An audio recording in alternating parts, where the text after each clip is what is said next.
Email came in at 6:47 on a Thursday morning while I was still in my truck in the parking lot, finishing the last of my coffee before heading into the plant.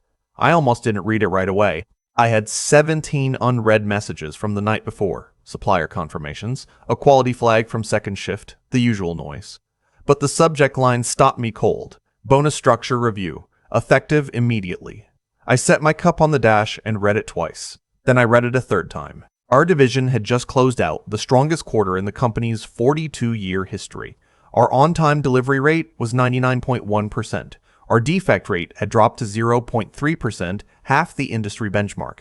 We had brought in a contract with a medical device manufacturer out of Minneapolis that added $4.2 million in annual revenue, a deal I had personally worked for 11 months to close.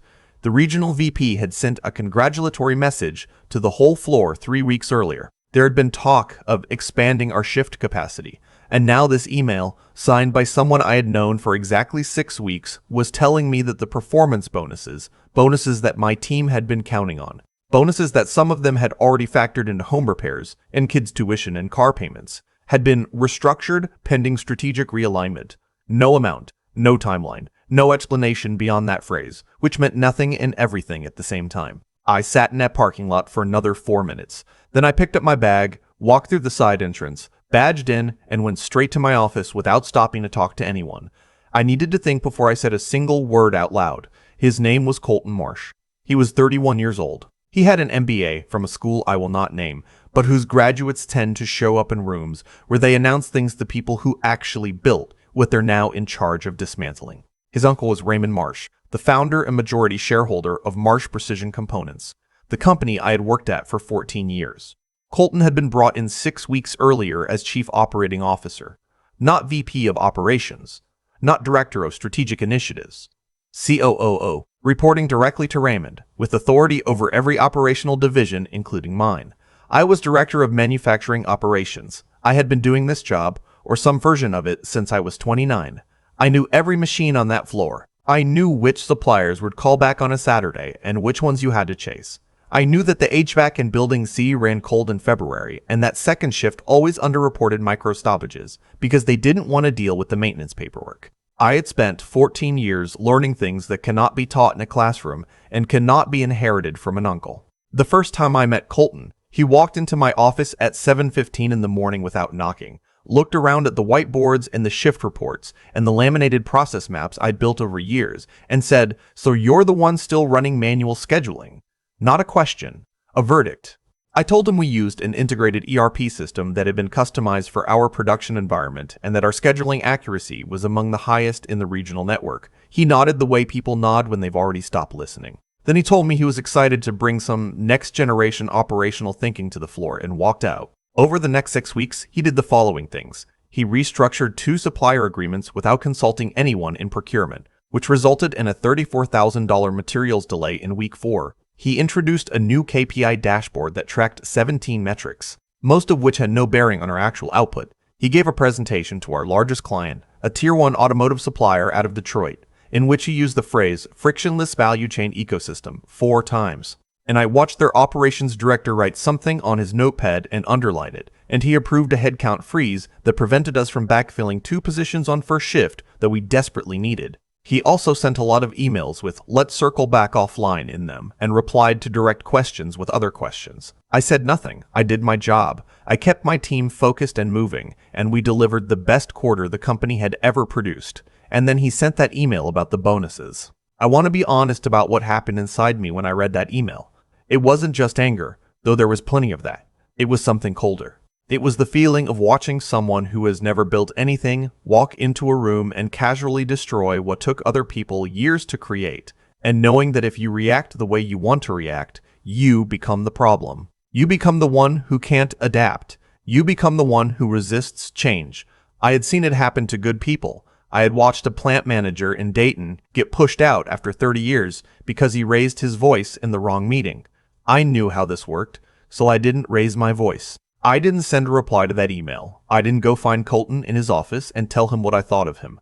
Instead, I went to my filing cabinet, the actual physical one, gray, 4 drawers in the corner behind my desk, and I pulled out a manila folder I hadn't opened in almost 2 years. I sat down, put the folder on my desk, and started reading. My employment contract with Marsh Precision Components had been negotiated in my 4th year with the company, when Raymond had asked me personally to take on the director role, and I had asked for something in writing that reflected the weight of what I was being asked to do. My attorney at the time, a woman I had found through my brother-in-law, sharp as anyone I'd ever worked with, had included a clause that Raymond had agreed to without much discussion. The clause was Section 11, subsection D. It said, in plain language, that if the Manufacturing Operations Division under my leadership achieved a verified performance threshold of 275% against established baseline metrics in any rolling 12-month period, I was entitled to call a formal performance review board, a meeting that included Raymond himself, myself, and a third party of my choosing, at which I could present findings related to any operational decision that I believed had materially harmed divisional performance or team welfare. The clause also said that attendance at that board was not optional for any named party. I had never used it. I had never needed to. But I had also never stopped tracking our numbers against that baseline. We were at 311%. I read Section 11, subsection D3 more times. Then I put the folder back in the drawer, locked it, and went down to the floor to walk the line and talk to my team. What I did not do was call Colton into a conference room and wave the clause in his face. That would have been satisfying for about 45 seconds and then deeply stupid. I needed to be precise about this. I needed to think about sequence. The first thing I did was call my attorney, who confirmed that the clause was still active, enforceable, and specific enough to survive any reasonable challenge. The second thing I did was pull every piece of performance documentation I had, delivery records, defect logs, the Minneapolis contract, client satisfaction scores, everything, and organize it into a single file. The third thing I did was send Raymond a short email. Raymond, I wrote, I'd like to request a brief call at your convenience regarding a contractual matter. Nothing urgent, but I want to be respectful of the process. He called me back in 2 hours. Raymond was 71, a machinist's son who had started the company with a $40,000 loan and a lease on a building that used to be a tire warehouse. He was not a soft man, but he was a fair one. In over 14 years, I had earned something real with him. We talked about the company for a few minutes, the way we sometimes did. And then I told him I was formally invoking Section 11, subsection D of my employment contract. There was a pause. That's still in there, he said. Yes, sir, I said. And we've met the threshold. Another pause. I'll have legal confirm. When do you want to do this? I said I was flexible. We agreed on the following Tuesday. I should tell you about my team, because this story is really about them. My team was 18 people. Some of them had been on that floor longer than I had. There was a woman named Deborah who ran first shift quality control with a precision that made our defect rate look easy when it was anything but. There were 2 brothers, both machinists, who had grown up in the same town as the company and whose father had worked here before them. There was a logistics coordinator named Victor who had turned down a job offer from a company in Phoenix because, as he told me once, I trust what we're building here. None of them knew about Section 11, subsection D. None of them knew what I was doing. They just knew that their bonuses had been taken away after the best quarter of their careers, and they were quietly furious about it, the way people get furious when they don't yet know what to do with it. I wasn't going to tell them anything until I knew what I had, but I also wasn't going to let them think I didn't see what had happened. On the Friday after the bonus email, I walked through the floor at the end of first shift and I stopped to talk to each of them. Not about the bonus. Not about Colton, just about the work. What they'd done that quarter, what they were proud of. How the Minneapolis line was settling in. I listened more than I talked. Deborah caught me near the exit on my way out and said, "You've got that look." I asked her what look. The one where you've already figured something out, but you're not going to say it yet. I told her I was working on something. She nodded and went back to her closing checklist. The Tuesday meeting was held in the main conference room on the 2nd floor. I had requested that it be in person. Colton was there when I arrived, which I had expected, and he had the particular posture of someone who has been told something is happening and has decided in advance that it isn't a threat. He had a legal pad and a company-branded pen and a coffee from the good machine in the executive suite. Raymond called in by video, which I had also expected. He was traveling, but he had told me he would make the time. The third party I had selected, per the clause, was my attorney. Colton's expression shifted slightly when she sat down next to me, but he recovered quickly. Raymond's face appeared on the screen mounted on the wall. He looked tired in the way that founders sometimes look when they realize that the things they built are developing problems they didn't plan for. "Let's go," he said. I opened my folder. I did not raise my voice. I did not make it personal. Not once. I walked through 14 months of documented performance data. Not summaries, not slide decks, actual numbers with dates and sources attached. I showed the baseline metrics that had been established when my contract was signed. I showed where we were now. I showed the Minneapolis contract, the delivery records, the defect logs, the client satisfaction scores. Then I showed 3 documents related to decisions made in the previous 6 weeks. The first was the restructured supplier agreement and the $34,000 delay it had caused, with the original procurement team's recommendation attached. A recommendation that had been overridden without consultation. The second was the headcount freeze approval, with a note showing that the 2 unfilled positions had required existing team members to absorb additional hours in weeks 7, 8, and 9 of the quarter hours that had not been compensated. The third was a printed copy of the bonus restructuring email, alongside a calculation showing the dollar value of what my team had forfeited, $218,000 in aggregate, against the backdrop of a quarter that had generated $4.2 million in new contract revenue. I laid each document on the table as I talked about it. Colton looked at his legal pad. His pen didn't move once. When I finished, I said, "I'm not asking anyone to reverse any decision today. I'm asking for this record to exist, and I'm asking for a commitment, in writing, that my team's compensation will be reviewed before the end of the current pay period." Raymond was quiet for a long moment. He looked at Colton. Colton was looking at the table. "Colton," Raymond said. "Yes. Walk me through the bonus decision." What followed was about 3 minutes of language that sounded like an explanation, but wasn't one. Colton talked about sustainable compensation models and long-term incentive alignment, and the need to recalibrate expectations in a growth environment. He talked about it the way someone talks about something when they don't have a real reason for the thing they did. Raymond listened to all of it. Then he said, "I want to talk to legal about the compensation review, and I want it resolved this week." He looked at me through the screen. "I appreciate you going through the proper channel on this." He ended the call.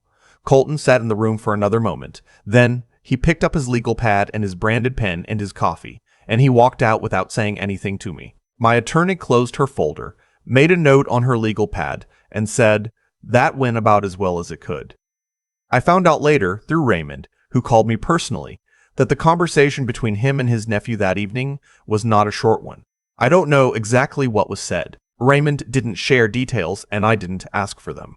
What I know is that Colton's title changed within 3 weeks. He was no longer COO. He moved into a newly created role, Strategic Development Advisor, that had a lot of words in it and no direct reports. He was still with the company, still drawing a salary, still presumably attending meetings and using phrases that meant nothing. But he was no longer in my building. Raymond called me 2 days after the title change and offered me the COO position. I told him I was grateful, and I meant it. I told him I had thought about it. And then I told him that I didn't think it was the right fit for me, and that I thought what I was best at, what the company actually needed from me, was what I was already doing. He was quiet for a moment. Then he said, "You know, my father would have liked you." I didn't know what to say to that, so I just thanked him. The bonuses were paid out in full on the following Friday. I knew they were coming, but I hadn't told anyone. I found out that Deborah heard about it first, from payroll, and that she went and told both of the brothers before any of them said a word to me. By the time I came in that morning, there was a kind of quiet on the floor that was different from the usual quiet. The kind that happens when people are focused, not because they're tense, but because they're settled. Victor stopped me near the loading dock and said, "Whatever you did, thank you." I told him the team did it, and I meant that too. He shook his head and said, "That's not the only part of it, and you know it," and then walked back to his station. I stood there for a second. Then I went to my office, poured a cup of coffee, and opened up the Q4 projections. The Minneapolis line was ramping up ahead of schedule. We had a preliminary conversation with a second medical device company out of Indianapolis that looked promising. Second shift had submitted a maintenance flag I needed to review before noon. I had work to do. People ask me sometimes whether I regret not taking the COO role, whether I should have used what I had to push for something more. And I always tell them the same thing. I wasn't looking for more. I was looking for what was right. There's a difference between wanting power and wanting things to be fair. I've watched people confuse the two their whole careers.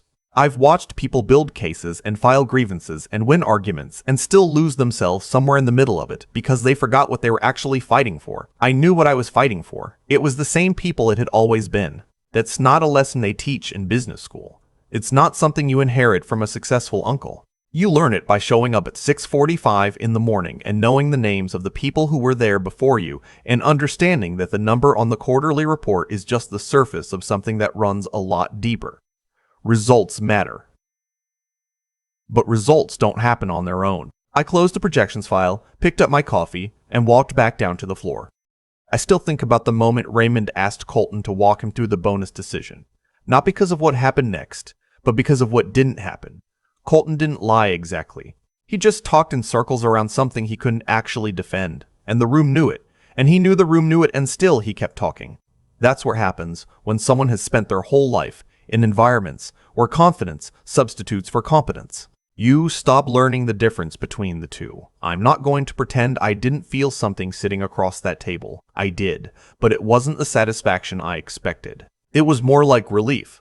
The specific kind you feel when something that was wrong finally gets corrected, not because someone wrote in to fix it, but because you stayed patient long enough and careful enough to fix it yourself.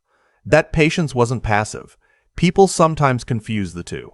Waiting is passive. What I did those 6 weeks was not waiting. It was building. I was documenting, thinking, reading the language in a contract I had signed years earlier with enough foresight to protect myself and my team if it ever came to that.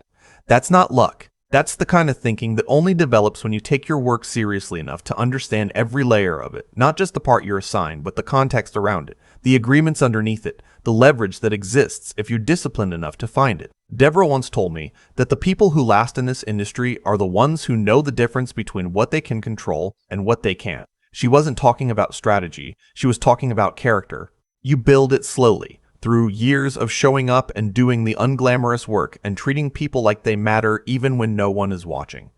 And then one day the situation tests you, and either you have it or you don't. I think about the two brothers on my floor, about Victor, about Deborah herself. None of them knew I was doing anything. They just kept doing their jobs, kept showing up, kept holding the standard we had built together. That's its own kind of strength. The kind that doesn't require an audience or a title or the approval of someone with a corner office. It requires something quieter and harder to manufacture. The belief that doing the right thing is worth doing, even when no one is going to notice. What happened to Colton was a direct consequence of what Colton did.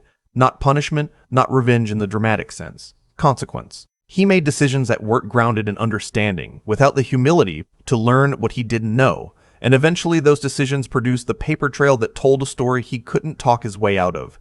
That's how it works. The record doesn't care about your title or your family connections. It only reflects what actually happened. I took that COO offer seriously before I turned it down. I thought about it for 2 days, and I realized that what I wanted wasn't the title, it was the outcome. The outcome had already happened. My team got paid what they earned. The person making harmful decisions lost the authority to keep making them. The work could continue. That was enough. That was always what it was about. Some things you learn in a classroom. Some things you learn from someone who's been doing the job for 30 years. And some things you only learn by standing in a room with a folder in front of you and knowing quietly that you did it right.